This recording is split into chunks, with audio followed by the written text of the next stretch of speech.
not admire his agenda or applaud his methods to appreciate the sweeping nature of his influence.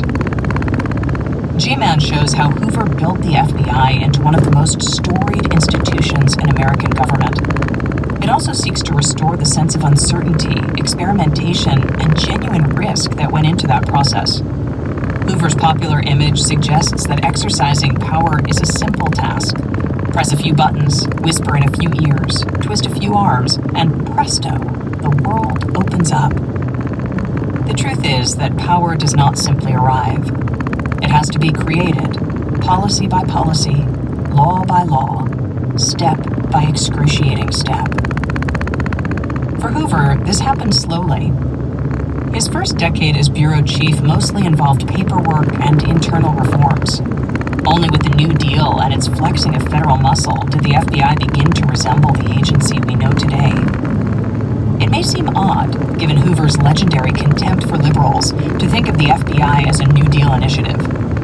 And yet, the tools of New Deal liberalism, professionalization, centralization, administrative expansion, are what enabled his rise. Schooled as small d Democrats, Americans tend to narrate our national politics as a series of election cycles.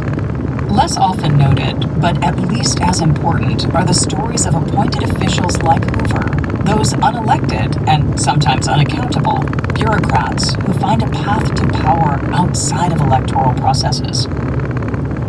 Hoover's fundamental views changed little over the course of his career. One part high-minded administration, one part narrow-minded reaction. Yet he knew how to be flexible and adapt quickly to changing circumstances.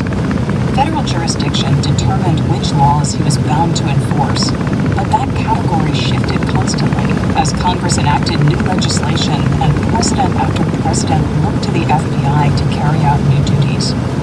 Every few years, Hoover found himself forced to master a new field of law enforcement: kidnapping and bank robbery, foreign espionage, lynching, organized crime, political surveillance, civil and voting rights.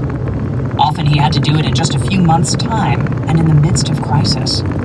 That he managed such challenges as effectively as he did can be attributed to a surprising degree of nimbleness and creativity, traits not often associated with career bureaucrats, much less with Hoover. It can also be chalked up to self-interest. Above all, Hoover sought to protect his own autonomy and acclaim, judging each new circumstance by what it would or would not do for his career and his bureau. As an appointed official, Hoover sometimes found his professional obligations at odds with his personal views. His greatest abuses of power tended to occur in just such situations. When Hoover wanted to target a particular group